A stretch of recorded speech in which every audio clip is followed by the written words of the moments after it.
இவரிடம் கேட்டால் இது கிடைக்கும், சிவபெருமானிடம் கேட்டால் இது கிடைக்கும் என்ற ஆழமான நம்பிக்கை, அசைக்க முடியாத நம்பிக்கையுடன் இறைவனிடம் கேட்டு பாருங்கள். சிவபெருமான்கிட்ட கேட்டு பாருங்கள்.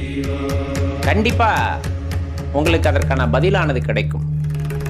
அப்பா, உனது கருணை எனக்கு வேண்டும், வேண்டும்னு கேட்க வேண்டாம், தந்துருவ. அது இவ்வளோ இன்பமா இருக்க போகுது. எப்படி நான் மகிழக்கூடிய வகையில் இருக்க போகிறது நீ கொடுக்கக்கூடிய இன்பமானது, கொடுக்க போகின்ற இன்பமானது. ஏன்னா நீ கருணை பெருங்கடல், இல்லை என்று கேட்பவர்களுக்கு வாரி வழங்கக்கூடிய வள்ளல் இல்லையா? சிவபெருமான்கிட்ட எதை கேட்டாலும் கொடுத்துடுவாரு. அந்த வகையில நான் கேட்பது உன் கருணை பார்வை, கடைக்கண் பார்வையை கேட்கின்றேன். எப்படி கேட்கிறேன்? நம்பிக்கையோடு. நான் கேட்டால் நீ தருவாய் என்ற, நான் என்றெல்லாம் அகங்காரம் வேண்டாம், ஒரு வார்த்தையில வந்துருச்சு. அடியேன் கேட்டால் நீ தருவாய் என்ற நம்பிக்கையில் நான் கேட்கின்றேன். அடியேன் கேட்டால்